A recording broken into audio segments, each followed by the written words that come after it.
नमस्कार, सत श्री अकाल छात्रों। आप सभी का स्वागत है मेरे इस चैनल पर। आज के वीडियो में मैं बात करूंगा अभी जो अर्धवार्षिक परीक्षा 2023 का कक्षा 12 का भौतिक शास्त्र का पेपर हुआ है उसका सेट बी का सॉल्यूशन। तो चलिए छात्रों स्टार्ट करते हैं। सबसे पहले क्वेश्चन के साथ में आपके स्क्रीन पर ये रहा सबसे पहला क्वेश्चन।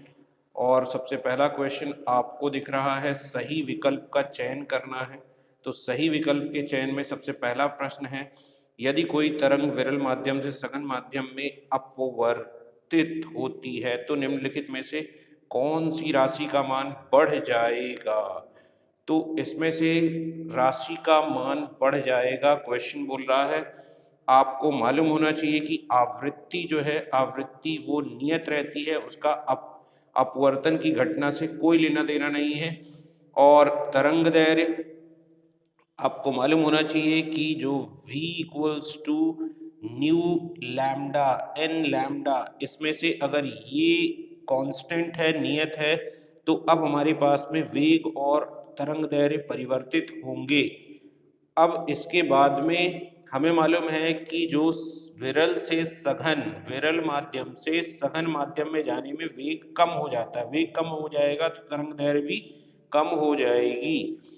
अब यहाँ पर लेकिन बढ़ने की बात की जा रही है तो ये भी नहीं हो सकता और वेग भी नहीं हो सकता।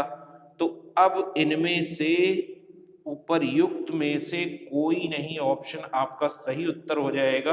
दूसरे क्वेश्चन की तरफ चलते हैं। 2 कूलम आवेश देने से कोई किसी चालक के विभव में 2 वोल्ट की वृद्धि होती है तो चालक की धारिता होगी। अब धारिता आपको मालूम होना चाहिए, धारिता का जो सूत्र है हमारे पास में वो क्या है, Q equals to C into V, जहाँ सी क्या है धारिता है।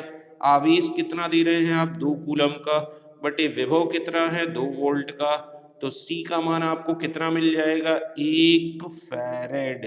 तो इसमें से बच्चों आपका जो सही उत्तर होता वो क्या होता, ए। अब आइए ये तीसरे पे विद्युत सेल स्रोत है।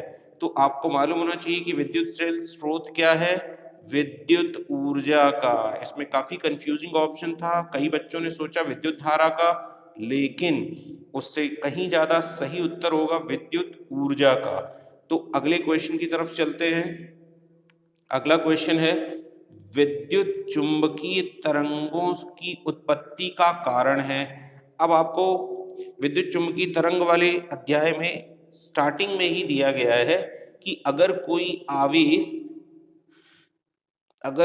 आवेश स्थिर अवस्था में होता है तो वह क्या बनाता है, वह बनाता है क्या, विद्युत क्षेत्र ई बनाएगा अगर चार्ज क्या है स्थिर है। अब इसके बाद में अगर चार्ज आवेश चल रहा है तो अगर एक समान गति से चल रहा है तो वो क्या बनाएगा, विद्युत क्षेत्र और चुंबकीय क्षेत्र दोनों बनाएगा। लेकिन अगर आवेश त्वरित गति में है तो वो क्या करेगा, परिवर्ती विद्युत क्षेत्र और परिवर्ती चुंबकीय क्षेत्र बनाएगा, जिसके पारस्परिक संबंध पारस्परिक म्यूचुअल इंटरेक्शन से क्या प्रोड्यूस होता है, क्या उत्पन्न होता है, विद्युत चुंबकीय तरंगें उत्पन्न होती हैं। तो इसका सही उत्तर हो जाएगा त्वरित आवेश। आ जाइए अगले क्वेश्चन पे। कांच के किसी अवतल लेंस को जल में डुबोने पर, आपको मालूम होना चाहिए कि अगर किसी भी लेंस को हम जल में डुबो देते हैं तो उसकी फोकस दूरी क्या हो जाती है, बढ़ जाती है।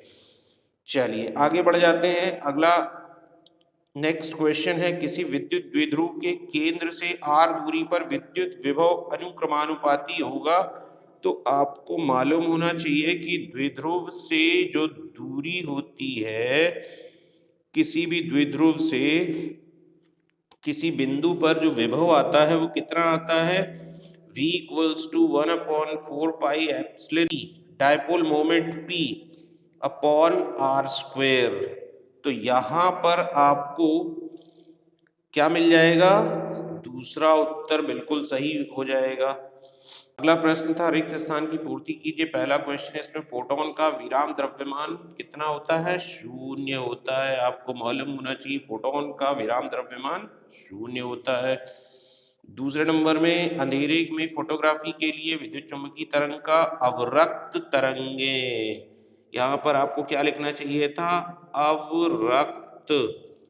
तो अवरक्त को आप इंफ्रारेड भी कह सकते हैं, तो IR तरंगे। आगे बढ़ जाते हैं, प्रत्यावर्ती धारा मापने के उपकरण धारा के ऊष्मीय प्रभाव पर आधारित हैं, तो इसमें आपको लिखना था ऊष्मीय प्रभाव, राइट। आगे बढ़ते हैं, प्रेरित विद्युत वाहक बल किसमें? फैराडे का चुंबकीय प्रेरण से संबंधित जो नियम है वो यही कहता है कि जो प्रेरित विद्युत वाहक बल है E equals to minus d∅b/dt। कहने का मतलब चुंबकीय फ्लक्स में परिवर्तन। तो यहाँ पे आपको क्या लिखना चाहिए था? चुंबकीय फ्लक्स। चुंबकीय फ्लक्स इसका सही उत्तर हो जाएगा। आगे बढ़ जाते हैं अगले क्वेश्चन की तरफ। तरंग संचरण के दौरान समान कला में दोलन करते बिंदुओं के बिंदु पथ को क्या कहते हैं? तरंगाग्र। तरंगाग्र, वेव फ्रंट, है ना। तो ये इसका सही उत्तर हो जाएगा। लास्ट क्या था आपके पास में? किसी चालक के भीतर स्थिर विद्युत क्षेत्र शून्य होता है, जिसको आप क्या कहते हैं? Electrostatic shielding. अगला क्वेश्चन था तीसरे नंबर का, सही जोड़ी मिलकर बनाइए। ये थोड़ा सा बच्चे बहुत कंफ्यूज हुए और उनको कंपैरेटिवली ज्यादा टाइम लगा और थोड़ा सा ये टफ भी था, लेकिन इतना भी टफ नहीं था कि आप इसको ना कर सकें।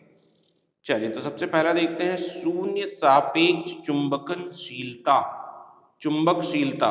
तो इसमें पूर्ण प्रति चुंबकत्व जो होगा वो सही उत्तर होगा। तो इसके आगे मैं सी लिख देता हूं। सी नंबर का ऑप्शन जो है पूर्ण प्रति चुंबकत्व, तो ये आपका पहले नंबर में आ जाएगा। इसके बाद दूसरा नंबर था प्रति एकांक आयतन चुंबकीय आघूर्ण। तो इसमें आपको चुंबकन, ये जो चीज है ये क्या कहलाती है? चुंबकन कहलाती है। तो इसमें मैं ए लिख देता हूं यहां पर। इसके बाद में तीसरा नंबर क्या था? प्रति एकांक क्षेत्रफल चुंबकीय फ्लक्स, मतलब इकाई क्षेत्रफल में जो चुंबकीय फ्लक्स है इसको हम क्या कह देते हैं? चुंबकीय क्षेत्र, है ना। तो यहां पर चुंबकीय क्षेत्र, तो यहां पर मैं लिख देता हूं क्या? एच नंबर का ऑप्शन जो है प्रति एकांक क्षेत्रफल चुंबकीय फ्लक्स। अब चुंबकीय फ्लक्स की बेसिक डेफिनेशन आप अगर याद करें तो आपको कोई दिक्कत नहीं होगी। फाई इक्वल टू क्या होता है? BA, अधिकतम फ्लक्स, ठीक है। तो चुंबकीय क्षेत्र आप छोड़ दीजिए, तो ये चुंबकीय फ्लक्स प्रति इकाई क्षेत्रफल क्या बन जाएगा? चुंबकीय क्षेत्र बन जाएगा। तो बस यही तो था, ये हो जाएगा एच नंबर का तीसरे नंबर का मैच। अब अगले चौथे नंबर पे आते हैं। यहाँ पे मिसप्रिंट है, विद्युत धारा इंटू क्षेत्रफल I इंटू ए। तो ये क्या कहलाता है? किसी भी गोलाकार वलय का जिसमें धारा प्रवाहित हो रही हो उसका चुंबकीय द्विध्रुव आघूर्ण कहलाता है। तो यहाँ पर इसका जो सही मैच होगा वो F नंबर का होगा ऑप्शन। तो F नंबर में आप देखिए क्या है? F नंबर में चुंबकीय द्विध्रुव आघूर्ण, है ना। M equal to I into A. आगे बढ़ जाते हैं, नेक्स्ट है चुंबकशीलता। तो चुंबकशीलता में B/H, स्मॉल g नंबर का ऑप्शन देखिए, B/H, ये क्या कहलाता है? चुंबकशीलता। आगे बढ़ते हैं, नेक्स्ट लास्ट है चुंबकीय क्षेत्र के वर्ग के समानुपाती। तो चुंबकीय क्षेत्र के वर्ग के समानुपाती क्या होती है? आपकी चुंबकीय ऊर्जा। तो इसमें आप ऑप्शन नंबर बी, चुंबकीय ऊर्जा, चुंबकीय क्षेत्र के वर्ग के समानुपाती B²/2μ। तो ये क्या कहलाती है? आपकी चुंबकीय ऊर्जा। तो इस एक वाक्य या शब्द में उत्तर दीजिए। पहला प्रश्न था, आपतित प्रकाश की तीव्रता बढ़ने पर प्रकाश विद्युत धारा पर क्या प्रभाव पड़ता है। अब तीव्रता बढ़ रही है, यहाँ पर ध्यान देने वाली बात है। तो तीव्रता किस पर निर्भर करती है? तीव्रता निर्भर करती है आपतित प्रकाश में फोटोनों की संख्या पर। अब फोटोन अगर बढ़ेंगे तो ऑब्वियस है कि सतह से ज्यादा इलेक्ट्रॉन निकलेंगे, और ज्यादा इलेक्ट्रॉन निकलेंगे तो विद्युत धारा क्या हो जाएगी? बढ़ जाएगी। तो क्या प्रभाव पड़ता है? तो इसका उत्तर आपको क्या लिखना चाहिए था? बढ़ती है ना। तो इसका सही उत्तर हो जाएगा प्रकाश विद्युत धारा बढ़ती है। अगले प्रश्न की तरफ चलते हैं। 10 सेंटीमीटर गहराई वाले बर्तन में कोई द्रव भरा है, तले पर रखे सिक्के की गहराई 8 सेंटीमीटर है। तो ये जो गहराई 8 सेंटीमीटर दी गई है, आभासी गहराई है, और वास्तविक गहराई क्या है? 10 सेंटीमीटर। तो द्रव का आपको निकालना है क्या? अपवर्तनांक। तो आपको मालूम होना चाहिए कि जो अपवर्तनांक होता है म्यू, उसको हम क्या लिखते हैं? वास्तविक गहराई, रियल डेप्थ, अपॉन आभासी गहराई, अपेरेंट डेप्थ। तो रियल डेप्थ कितनी दी है आपको? 10 दी है, और आभासी गहराई कितनी दी है आपको? 8 सेंटीमीटर। तो जब आप इसको सॉल्व करेंगे तो आपको कितना मिलेगा? 1.25। ठीक। अब इसके बाद में ये अपवर्तनांक हो जाएगा। प्रश्न पे तीसरे नंबर का, एक परिनालिका की लंबाई को 2 गुना कर दिया जाए जबकि फेरों की संख्या में कोई परिवर्तन नहीं किया गया। ध्यान देने वाली बात है कि यहाँ पर फेरों की संख्या में कोई भी परिवर्तन नहीं किया गया, तो परिनालिका के स्वप्रेरकत्व में कितना परिवर्तन होगा? ठीक। स्वप्रेरकत्व परिनालिका का हम क्या लिखते हैं? L equal to mu naught into N square into A into L. ठीक। अब चूंकि यहां पर क्या दिया हुआ है कि उसके लंबाई को कितना कर रहे हैं? 2 गुना, और फेरों की संख्या में कोई परिवर्तन नहीं कर रहे हैं, तो कुल मिला के जो उसका क्षेत्रफल है इसमें भी कोई बात नहीं की गई है। तो आप इधर पे अगर क्षेत्रफल और लंबाई के बीच में अगर आप संबंध निकालेंगे तो ये कितना आ जाएगा? Mu not an square. देखिए फेरों की संख्या मैंने नहीं बदली, एन को एन ही रखा है। अब अगर लंबाई 2 गुनी होगी तो उसका क्षेत्रफल आधा होगा, ए बाई 2। और यहाँ पर एल की जगह मैंने क्या कर दिया? 2l, डबल कर दिया लंबाई। तो आप देखें 2 से 2 कट जाएगा और वापस से ये कितना आ जाएगा? l डैश बराबर l। तो इसका आपको उत्तर क्या लिखना था? कोई भी परिवर्तन नहीं होगा, कोई परिवर्तन नहीं होगा, कोई परिवर्तन नहीं होगा इसमें। ठीक। अगला नंबर देखते हैं, चौथे नंबर का। ये भी फिर से मिसप्रिंट है। 2 समांतर चालक तारों में एक ही दिशा में धारा प्रवाहित हो रही है, उनके मध्य लगने वाले बल की प्रकृति क्या होगी? 2 पैरेलल करंट कैरिंग कंडक्टर, 2 समांतर धारा प्रवाही चालक वाला ये आपका क्वेश्चन है। और हमें मालूम है कि अगर दोनों ही चालकों में समान दिशा में धारा प्रवाहित की जाए तो उनके बीच में जो बल लगता है वो आकर्षण बल लगता है। तो यहाँ पर आपको उत्तर क्या लिखना चाहिए था? आकर्षण बल। ठीक है बच्चों। तो आगे बढ़ते हैं, अगला प्रश्न लेते हैं 5वें नंबर का। अनुगमन वेग और विद्युत क्षेत्र की तीव्रता में संबंध लिखिए। सिग्मा ई बराबर N E into V D. तो ये हमारा संबंध है, और यहां से आपको क्या मिल जाएगा कि वी डी समानुपाते क्या? विद्युत क्षेत्र की तीव्रता। तो ये आपके पास में संबंध आ गया। चल अगला प्रश्न था 5वें नंबर का, निम्नलिखित कथनों में से सत्य अथवा असत्य लिखिए। तो सबसे पहला इसका देखते हैं, किसी धातु की सतह से इलेक्ट्रॉनों के उत्सर्जन के लिए आवश्यक ऊर्जा अलग अलग इलेक्ट्रॉनों के लिए अलग अलग होती है। मतलब यहाँ पे क्या बोल रहा है कि इलेक्ट्रॉनों के उत्सर्जन के लिए आवश्यक ऊर्जा अलग अलग इलेक्ट्रॉनों के लिए अलग अलग होती है। तो यहाँ पर ये सर्वथा असत्य वाक्य है।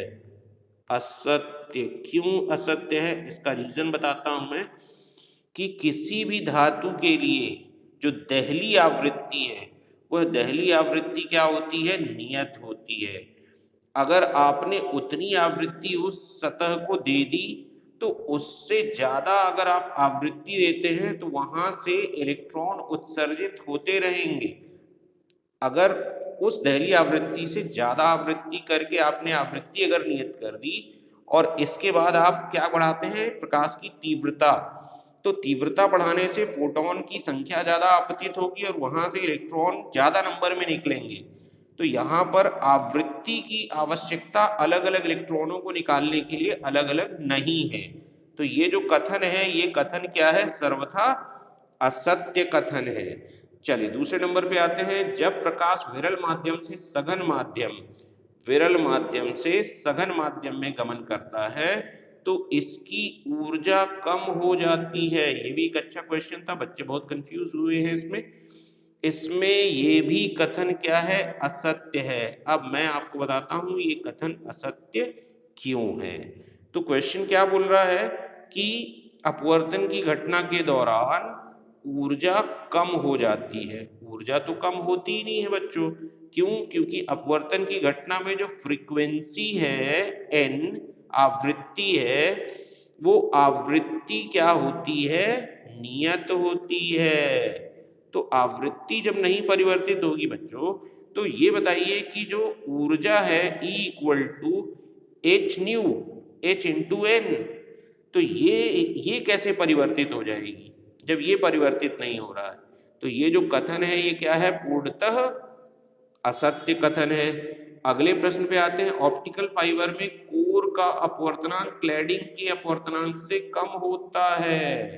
तो यह भी कथन क्या है, असत्य कथन है। अब एक बार इसको भी हम देख लें। देखिए ऑप्टिकल फाइबर क्या है, किस पर बेस्ड है, पूर्ण आंतरिक परावर्तन की घटना में।